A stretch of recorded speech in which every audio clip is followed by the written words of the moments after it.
back with more Walking Dead. This is episode 5 of season 10. Very excited to carry on with the season. I'm really enjoying what they're doing with season 10 so far. And yeah, I'm intrigued as to where things are going to go next, particularly with the whole thing with Negan as well, because I really enjoyed his scenes in the last episode. And he escaped at the end, so where the hell has he gone? Who let him out? I don't really know. So I'm hoping they follow up on that soon. And yeah, they've got a lot kind of going on. You know, Carol is going through some stuff. Ezekiel's going through some stuff, as we saw in the last one. Siddiq's going through stuff. It's a lot. So I'm excited to see where we're going to take the whole thing next. So yeah, without further ado, let's just get right into it. Oh, it's me! Oh man.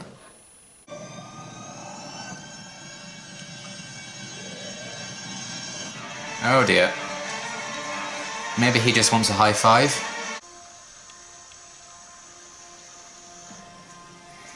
Oh boy. It's never good when Negan smiles like that. Root cellar, middle of the night. Well, who the hell was on watch? Ah.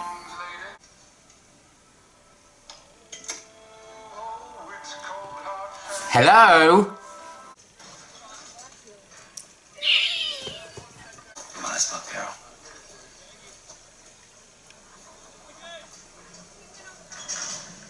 No.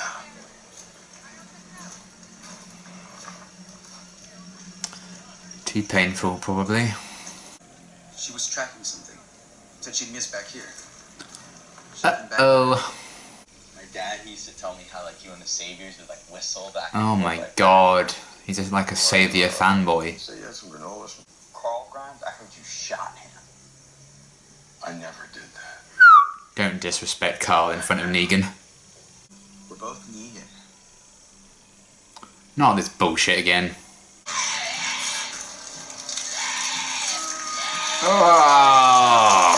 Oh man. Oh, that was disgusting. Yes.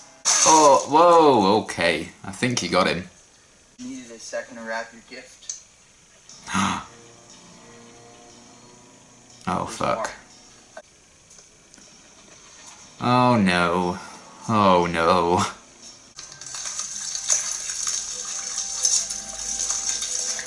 Oh god. It's like infecting the water supply or something. Oh.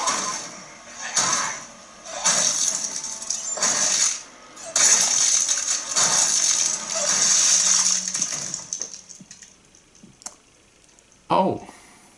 Damn! Classic Negan! Shut the fuck up. Yes. Did I ever tell you about my brother Merle? Whoa. Hey, fishing. Hey, on this big lake. Right? I love this so much. It's gonna be alright. Come on. I literally love them so fucking much. And there's a dog. I haven't forgotten about them, you know. Think about them every day. Aww. Good, don't stop. Henry forged it during his apprenticeship. Found it wrapped among his things. Aww. Gift intended for me, but never. Okay. Oh shit. Holy. Did you know thyroid cancer had a 98% survival rate? Different times. Times of sorcery and witchcraft. Oh my god. So, you know, maybe we can't get away from it. But we can talk about it. I mean, what are we? Yes. If not for each other? Always talk to someone. Mallow and me. Moving from place to place. I thought it was Marley and me. Just as long as I don't have to see that pasty, creepy ass face of yours ever again.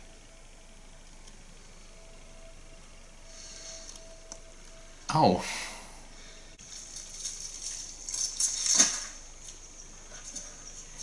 Worst school ever. The border, the tree, Okay, so it was then. Why don't we cut the enemy down all at once? Because it would be a short-ass season. Oh! Oh dear.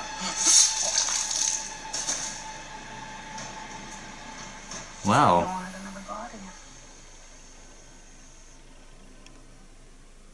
When you say an answer in class, but the answer's wrong. And you're looking out that little window, and you can see houses that are like little toy houses and the little toy cars. You look to your right and there's someone throwing up in a bag. Aww.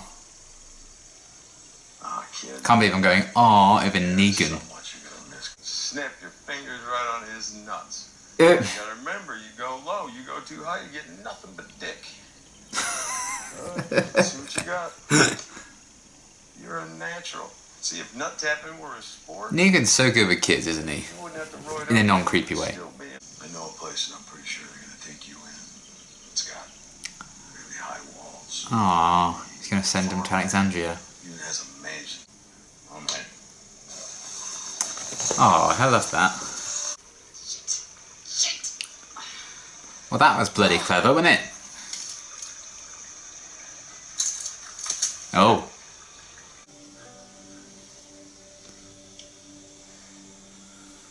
Okay, good. So did the walkers just give up?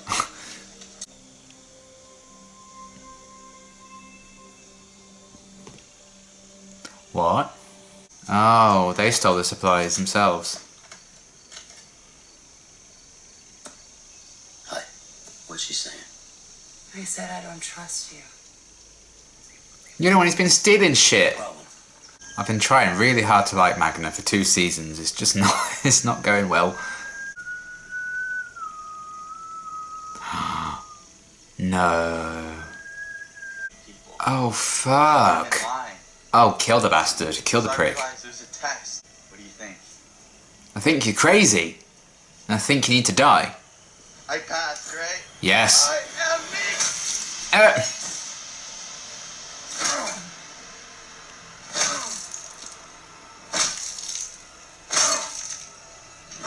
Ooh, okay.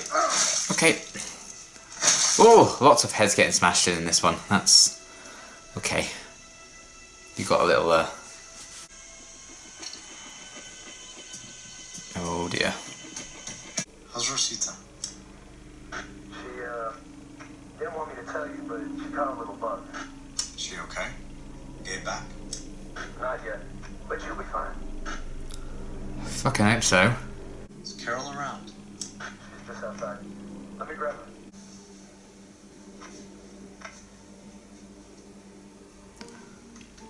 Oh boy. Oh, Ezekiel, you're breaking my heart.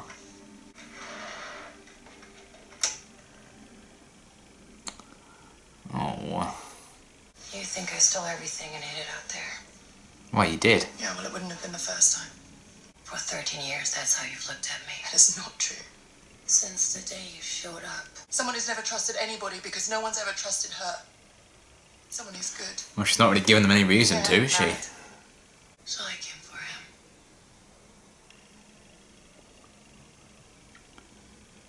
And there it is. Oh. Now that we've both killed. She wasn't innocent then. How many people have we killed, Miko?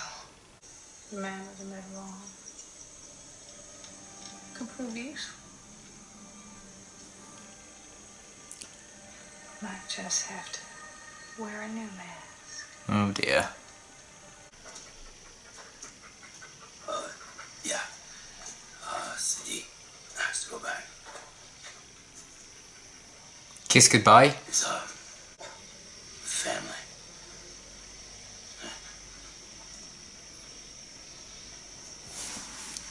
Indeed.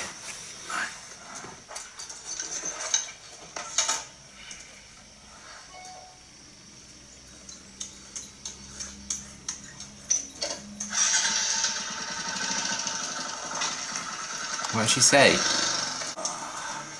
All the way in. Oh! Whisperer. Yeah. Oh boy. Oh god. How is this gonna go? Alright, you big ass freak. Let's do this. Oh shit, it's gonna end, isn't it? Ah! Okay, I really liked that episode. I thought it was really, really good.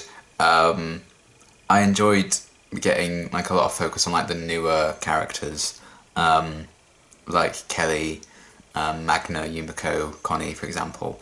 To maybe to varying degrees of success for me, but you know, at least they're giving them focus, even if I think some of the stories feel a bit like out of nowhere and a bit forced, particularly the tension with Magna and Yumiko.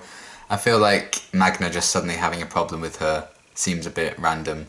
It just randomly seemed to start happening in the last one. To me, you know, it just personally felt like they could have done a bit better with like building that up. But it has provided some interesting kind of revelations about their past together and Magna's past. You know, she's obviously had a few dark moments in her life, so I enjoyed revelations about that and what that could mean for their relationship. So see where they go with it, but I just felt the reason behind that tension and the fact that Magna suddenly just started being a bit, I don't know, it just felt a bit forced to me. And yeah, there have been moments where I've quite liked Magna in her earlier appearances, but I have really struggled to actually like her, so I can't say I'm a big fan of her, to be honest. So I don't get too excited about her getting focused, but they've got some interesting stuff with her with this episode, with like some of the backstory we're getting, so we'll see what happens. But yeah, at least, you know, they are kind of fleshing them out a bit more, so we'll see what happens with that, even if I don't like the fleshing out. So yeah, we'll see what happens with that, and the fact that she was like stealing all these supplies and had like the secret stash, and clearly it's not the first time she's done this kind of thing. There's obviously a lot of layers to her, so hopefully as we learn a bit more about her and she becomes a bit more fleshed out and complicated, I'll actually enjoy the character a lot more. But right now I'm just like, oh, come on, I just roll my eyes whenever she's on screen. So yes, we'll see what happens with that. I mean, it's because of, you know, we have such good villains in the Whisperers and we have a lot of conflict going on with them already. Do we really need any more conflict in like the actual group that are fighting against the Whisperers? I don't think we do, really. That's why it's just a bit frustrating for me, that story. But anyway, we'll see what happens with it. And aside from that feeling a bit out of nowhere, just before the titles we saw like this walker like reaching for Kelly, and then they find her, she's fine. So what happened to the walker? Did I miss something? Maybe I did. That just felt a bit weird as well. I don't know. Either way, it did provide a reason for Connie to get some screen time as well when she went on the search for them. And therefore it also allowed for Daryl and Connie to team up and go on the search. And my god, I love those two. I know there's a lot of Daryl and Carol fans out there, but if Daryl was going to have a romance, I don't even know if they are even going to do any romance with Daryl. If he had to have a romance with anyone, I would personally want it to be with Connie. I just love the bond they have, the fact that Daryl is like learning sign language so he can talk to her. I love it. Very wholesome, the fact that he's opening up to her about a story with Merle as well, I really liked that. We've got quite a few mentions of like past characters as well, because we even got a Rick mention in this episode, which was pretty cool. So yeah, everything with those two, I love their dynamic and their relationship so much. And hopefully we continue to see them explore that, but my god, I love Connie so much. She's so quickly climbed like my favourites list. Like, I don't know, there's something about her, it's just so good. I just absolutely love her to her bones. Like, I adore her so much. Definitely my favourite by a long shot of like the newer characters. So yeah, I enjoyed all their scenes with them like teaming up and stuff, and finding out about the secret stash and covering for it anyway. And what Daryl was kind of saying about family as well. You know, he understood why Connie wanted to lie for them because of family. and he was talking to her about his family earlier in the episode, so kind of all tied together there. I thought that was really, really nice. So yeah, everything that was cool. Seeing that Siddiq is still struggling a bit, I like that they're kind of addressing that, and the fact that he was saying to Ezekiel, like, you know, maybe you can't like deal with it, or, you know, whatever, but you can talk about it. I really, really liked him saying that, because I think he might have been helped a bit with his talks with Dante. So it's nice to kind of see him kind of accept that he does have these problems and he's not truly suffering in silence anymore. That was a really nice step forward for him. So hopefully they can continue him down that path to hopefully finding peace. 'Cause I like that he was so open and honest about, you know, he's been struggling ever since the whole thing with the barn. I enjoyed that a lot, opening up to Ezekiel. But I think a lot of that did come from Ezekiel revealing his problem as well. So I don't know if it actually is cancer that Ezekiel has, but it does seem to be.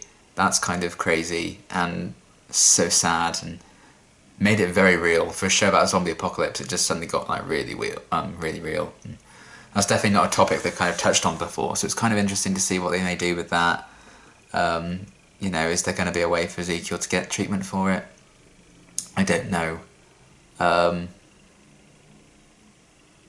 But, you know, this is a sad truth, really, isn't it? That cancer is a very common thing. And it, you know, it doesn't just go away because there's a zombie apocalypse, which is the sad truth of it. If only it would. But it's interesting that they're going to tackle that. You know, you can survive all the walkers and whatever you like, but some things, you know, in your body are still trying to kill you. So where they're going to go with that, I'm not sure, but hopefully Ezekiel can find some sort of comfort or peace or treatment for it. And it would be interesting to find out what Carol's reaction to that would be if she ever finds out. I did enjoy him trying to like take that first step, I guess, to trying to reconnect with her by talking to her on the radio, but obviously he couldn't go through with it. There's a lot of tragedy surrounding Ezekiel this season as a character. It's very, very sad to see. You know, to see what he once was when we were first introduced to him in season 7, and where things have ended up for him. It's just really tragic. And it sucks. I really like Ezekiel as a character. So that might be quite tough to watch because, yeah, and the whole cancer thing is very close to home with our whole family. It's quite a common occurrence in our family, unfortunately, which is kind of terrifying, but hard to watch, but an interesting kind of topic to explore and an important topic to explore in an episode of a show like this. It really did bring the reality to it into a crazy way, and the fact that they were talking about that and revealing what happened there in the same scene as Siddiq was opening up about his problems and saying we just need to talk about things. Very important message to get across. So I really, really respected the show for doing that and being brave enough to tackle that kind of topic. So yeah, we'll see what happens with all of that. And the Whisperers continue to be creepy as fuck. They're so weird. Alpha is just insane, and we seem to be setting up some kind of thing with Gamma and Aaron, and the fact that I think Gamma may be on a mission now to like befriend him and maybe use him in some twisted way. So we'll see what happens with that, because I was like, where is this storyline going when they kept showing Aaron like following Gamma around? So I feel like Aaron might become a pawn in the Whisperers game, which would be an interesting kind of story for him to go through. Especially because he said, like, you know, I'm done playing nice. And then literally like 4 episodes later, he's there handing bandages to the enemy. So maybe he's not done playing nice. So yeah, we'll see where they go with all that. That's kind of an interesting thing. And Alpha just outright killing that guy for having a suggestion and going against her plan. It's funny as she's saying, like, oh, that's democracy for you, but it doesn't feel like democracy, let's be honest. So yeah, I like that we continue to see, you know, what life is like in the Whisperer camp, outside of like the war. So we'll see what happens with that, and that ending obviously with Negan coming into contact with them. Is he going to join them? Is he going to, I don't know, infiltrate the gang and then kill them? I don't know. That would be cool, because I feel like they are going for like a redemption thing with Negan. And I loved his scenes in this episode as well. Him and I think his name was Brandon, the weird kid. But I love the connection Negan was having, saying, you know, oh, I don't kill kids, and talking about Carl, you know, in a really nice way. Another old character getting mentioned. And then he formed that bond with that little kid, Milo, and the mum. That was really, really nice that he saved them. And then obviously Brandon's just twisted in the head. I did like the idea of like this character whose father was like a whisperer, a saviour even. And he kind of worshipped that idea and worshipped Negan and worshipped that world, and wanted to bring it back, and he was just so like twisted from it. And Negan kind of went against that, and that shows how far he's come, you know, and how much he's changed, which is really cool to see. So I do feel like he might be redeeming himself, and maybe coming into contact and tackling the Whisperers head on would be a way of doing that. We'll have to wait and see what happens with that. I'm not sure, because obviously he kind of almost inhabited the old Negan persona in this episode by putting the jacket back on and having a new kind of version of Lucille. And when we saw him dressed up like that at the end, we kind of embraced that after he saw what Brandon had done to, you know, the mum and the kid.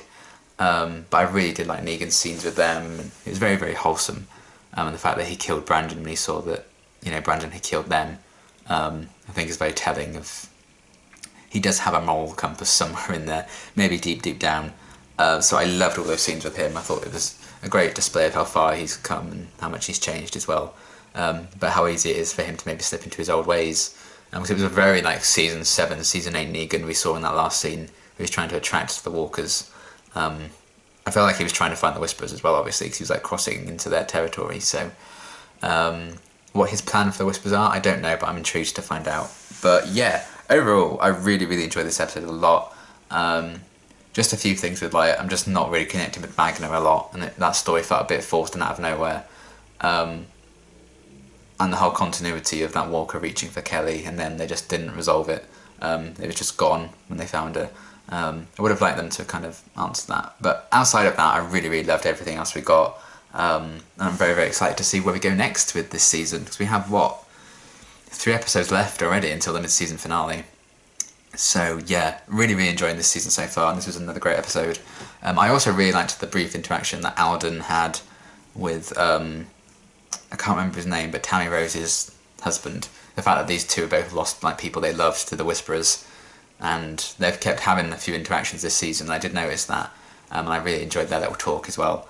When Alden was like, you know, I think about them every day, and the guy was like, good. Obviously, you know, he lost his wife and everything, and Alden lost his girlfriend, so it's nice that they're kind of still, however briefly, talking about the trauma that they went through, and they're still very much remembering what happened. I really enjoyed that little sequence as well. So yeah, time doesn't forget, and I liked that scene quite a bit as well. But yeah, really enjoyed this episode, and I'm continuing to love this season. So we'll see what happens next. There's some very interesting things being set up, and I can't wait to see what they're going to do with them. So yeah, loved this episode a lot, and until the next one, thanks for watching.